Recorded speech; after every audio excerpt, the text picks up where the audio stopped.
आदरणीय सभापति जी, green hydrogen अभियान हम दुनिया के बाजार को लालायित करने की दिशा में आगे बढ़ रहे हैं। हमारा ग्रीन हाइड्रोजन ऊर्जा जरूरतों को पूरा करने का सामर्थ्य रहेगा। इथेनॉल की दुनिया में हम तेजी से आगे बढ़ रहे हैं। हम 20% का लक्ष्य प्राप्त करके हमारे लोगों को ट्रांसपोर्टेशन में सस्ता मिले, इसकी व्यवस्था होगी। आदरणीय सभापति जी, जब मैं 20% इथेनॉल की बात करता हूं, उसका सीधा लाभ मेरे देश के किसानों को होने वाला है। किसानों की नई बचत भी होने वाली है।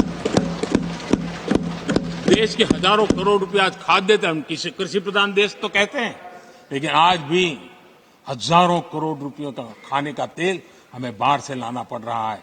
हमारे देश के किसानों पर मुझे भरोसा है और मुझे पक्का भी जो नीतियों को लेकर के हम चलते हैं, एडिबल ऑयल में मेरा देश बहुत एक आत्मनिर्भर 5 साल में हो जाएगा और जो पैसा बचेगा मेरे देश के किसान की जेब में जाएगा, जो आज विदेश के बाजार में जाता है। आदरणीय सभापति जी, केमिकल की खेती के कारण हमारी धरती माँ को बहुत नुकसान हो रहा है। आने वाले 5 साल में नेचुरल फार्मिंग की तरफ देश के किसानों को ले जाने में हम सफलतापूर्वक आगे बढ़ेंगे। एक नया जागृति का काम होगा, हमारी धरती माँ की भी सुरक्षा होगी। आदरणीय सभापति जी, नेचुरल फार्मिंग बढ़ने से दुनिया के बाजार में भी हमारे उत्पादों की ताकत बढ़ने वाली है। आदरणीय सभापति जी, यूएन के माध्यम से मैंने मिलेट का अभियान चलाया। श्री अन्न तक के रास्ते आज हमने उसकी पहचान दी है। मैं वो दिन दूर नहीं देखता हूं जबकि आने वाले 5 साल में दुनिया के बाजार में सुपर फूड के रूप में मेरे गांव के छोटे छोटे किसानों के द्वारा पैदा हुआ मिलेट, श्री अन्न, दुनिया के बाजार में प्रतिष्ठा होगी, सुपर फूड की प्रतिष्ठा होगी। आदरणीय सभापति जी, ड्रोन खेतों में एक नई किसानों की ताकत बन करके उभरने वाला है। 15,000 ड्रोन दीदी का कार्यक्रम ऑलरेडी हम लॉन्च कर चुके हैं। ये तो शुरुआत है, आगे बहुत सफलता दिखती है। आदरणीय सभापति जी, हम नैनो टेक्नोलॉजी को एग्रीकल्चर में लाने में प्रयोग अब तक सफल हुए हैं।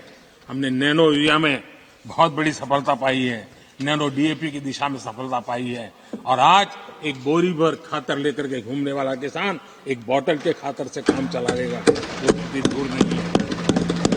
आदरणीय सभापति जी, सहकारिता क्षेत्र में हमने एक नई मिनिस्ट्री बनाई है। उसके पीछे इरादा है कि एक सहकारिता का पूरा जन आंदोलन नई ताकत के साथ उभरे और 21वीं सदी की आवश्यकता के अनुसार उभरे, उसको भी हम, और उसका सबसे बड़ा लाभ हम 2 लाख भंडारण का काम जो हाथ में लिया है, जब 5 साल के भीतर वो पूरा हो जाएगा, छोटा किसान को भी अपनी पैदावार को रखने की जगह मिल जाएगी। किसान तय करेगा किस भाव से बाजार में बेचना है, नहीं बेचना है। उसको जो बर्बाद होने का डर था वो खत्म हो जाएगा और किसान की आर्थिक ताकत बढ़ जाएगी। पशुपालन और मछली पालन पक्का मैं कहता हूं नए रिकॉर्ड बनाने वाले।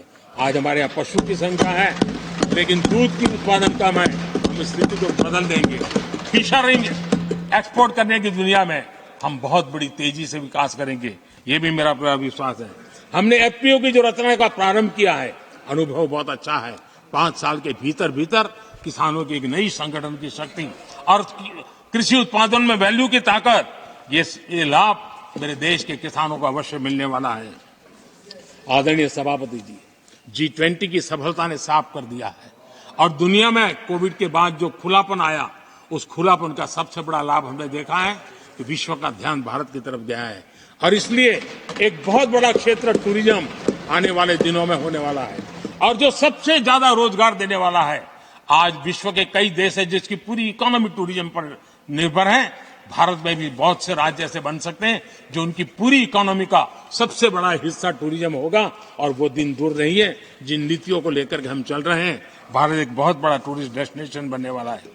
आदरणीय सभापति जी, जिसका हिसाब किताब पहले बहुत कम हुआ करता था, जिसकी बातें सुनकर के हमारी मजाक उड़ाई जाती थी, जब मैं डिजिटल इंडिया की चर्चा करता था, जब मैं फिनटेक की चर्चा करता था, तब मैं जरा आउट ऑफ बॉक्स की बातें कर रहा हूं ऐसा लोगों को लगता था। आउटडेटेड सोच वालों के लिए सामर्थ्य का अभाव था, लेकिन मैं पूरा विश्वास से कहता हूं आदरणीय सभापति जी, आने वाले 5 वर्ष डिजिटल इकोनॉमी की दुनिया में भारत का डंका बजने वाला है। भारत एक नई शक्ति है और डिजिटल व्यवस्थाएं भारत के सामर्थ्य को बढ़ाने वाली है। विश्व मानता है कि एआई का सबसे ज्यादा उपयोग कोई करने का सामर्थ्य किसी देश में होगा तो हिंदुस्तान में होगा। लेटेस्ट से लेटेस्ट टेक्नोलॉजी का उपयोग मेरा देश करेगा। आदरणीय सभापति जी, स्पेस की दुनिया में भारत का नाम रोशन हो रहा है। हमारे वैज्ञानिकों का पराक्रम नजर आने वाला और आने वाले 5 साल का जो कार्यक्रम है ना, मैं आज उसको शब्दों में बयान नहीं करना चाहता हूं, लेकिन विश्व को अचंभित करने की दिशा में हमारे वैज्ञानिक स्पेस की दुनिया में भारत को ले जाएंगे, ये मेरा पक्का विश्वास है। आदरणीय सभापति, ग्रास रूट लेवल की इकोनॉमी में बहुत बड़ा बदलाव, 10 करोड़ स्वयं सहायता जूथों में हमारी माताएं बहनें जुड़ी हो और 3 करोड़ हमारी लखपति दीदी, ये अपने आप में हमारे बेटियों के उत्कर्ष की गाथा लिख करते हैं। आदरणीय सभापति जी, ऐसे अनेक विविध क्षेत्र हैं जिस क्षेत्र में मैं साफ देख रहा हूं आने वाले 5 साल भारत, कभी हम सुना करते थे स्वर्णिम युग था, मुझे वो दिन दूर नहीं दिखते जब 5 साल में वो मजबूत नींव आएगी और 2047 तक पहुंचते पहुंचते ये देश उस स्वर्णिम युग को फिर से जीने लगेगा। अगर ये वीडियो आपको पसंद आया है तो इसे लाइक जरूर करें। अगर चैनल अभी तक सब्सक्राइब नहीं किया है तो कर लें और नोटिफिकेशन पाने के लिए बेल आइकन भी दबा दें।